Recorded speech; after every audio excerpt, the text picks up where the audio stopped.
paint's drying, but I think that'll look pretty cool. Looks like plenty of room for the sound to get out.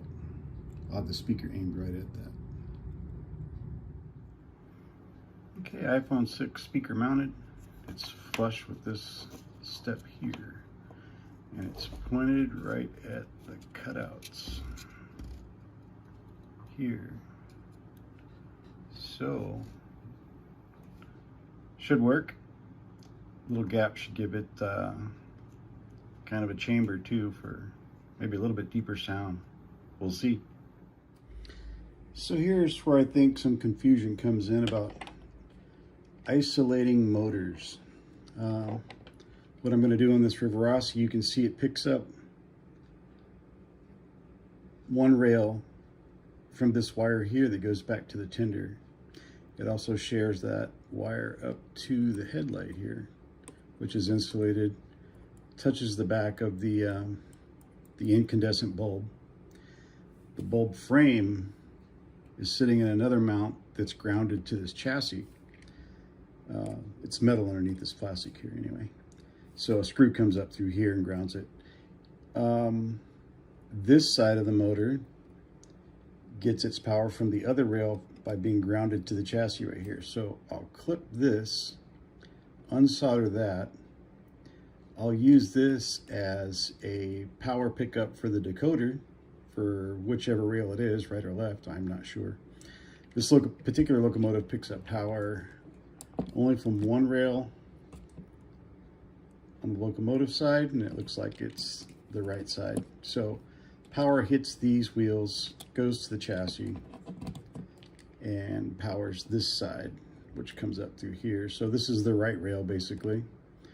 The left rail comes up through here, which comes from the tender in the back. And this is an insulated connection, and the power goes up to here. So I'll take this off. That will isolate the brushes from the chassis, which is all you need to do. You don't have to isolate the motor from the chassis. That's an interesting thing that's kind of propagated throughout the industry. But anyway, it's the brushes themselves that have to be isolated. Obviously, you want the only power going to these brushes should be coming from the decoder. You can use this pickup right here. Hey, look at that, it's kind of magnetic. Imagine that, electric motor. For power to the decoder, but it needs to, you need to break this connection here. And we also need to break the connection from this side. So I'll unsolder all this, cut this pin. I will figure out which one is positive and then go orange and gray, or gray and orange, or gray and orange, to make sure that the wiring is proper, so that, you know, orange is positive and it goes forward when you apply positive power to the orange side. But yeah, so that's how I'm going to do this Rivarossi. I'll be picking up power from the tracks on this side via this connection, and inside the tender we'll be getting from the left rail, and there'll be a wire running up to the decoder, and then the negative wire or positive wire will come up here from the decoder to power the motor. And as you can see, the wires have all been removed. The brushes are now free from any connections to the chassis, which is exactly what you need. The only wires that should be going here are gray and orange, or in this case, if they think it's going to be gray and orange, orange being positive. Going to use a 9-volt battery from Amazon to determine which is positive, which is negative. When you're shopping and you go to train shows, stick one of these guys in your pocket. It's your best friend to figure out, you know, if things run or not. So let's go. Let's touch this here. Yep, it wants to go forward by putting positive on this side. So this guy's positive. I'll put a red mark over here, and then we'll wire her up and go from there. Another tip I can offer when you're playing around with LEDs and you don't want to blow them up, because, you know, they don't give them away. They're cheap, but anyway, grab yourself one of these little CR batteries. I got a 2016 here, it's a little thin, but it's a 3-volter, and just about any LED can handle 3 volts. Let's see if I can get this guy to illuminate. Oh, look at that. So yeah, there you go. Are you blind yet? So that also, if you clip the leads and you don't remember which one's positive, which one's negative, you can use this to troubleshoot that issue as well. But I always use a little 3-volt battery like this to test all my LED wiring before I start soldering. Of course, we'll add a resistor so the decoder won't throw a full 12 volts at this guy. We'll knock it down to probably 3 to 4 or 5 using a probably 680 ohm. I don't know. We'll have to see what we got in the box behind me. Okay, we have a little LED mounted up in there that feeds the light pipe for the headlight. Let's see what we got here with a little 3-volt battery. Oh, look at that. Nice yellow glow. Not bright white, because they didn't have bright white in 1915.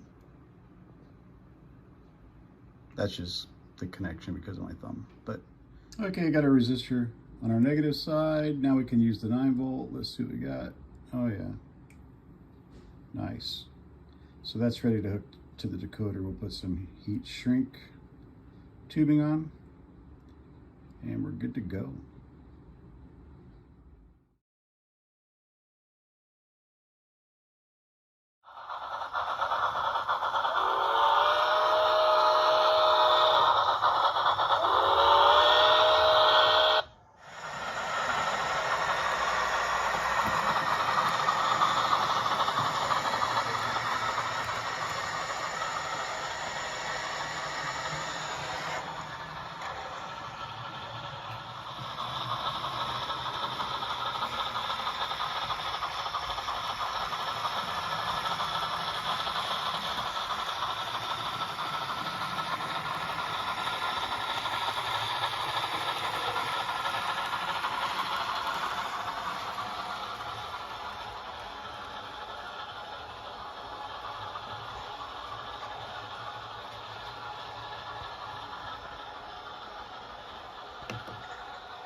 Okay, not the smoothest, but I don't know what else you can expect from these old Rivarossi high torque motors.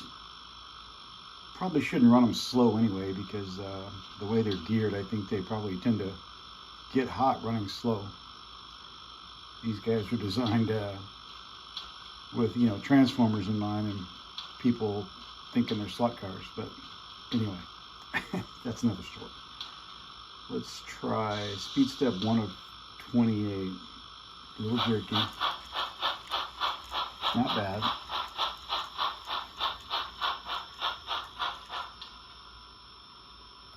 Back up.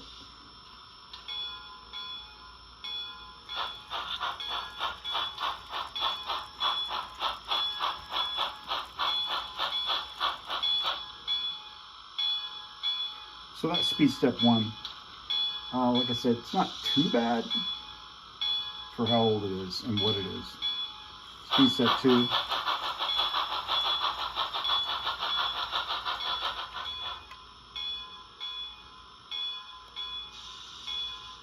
Speed step 3. Got some momentum in there to try to smooth it out.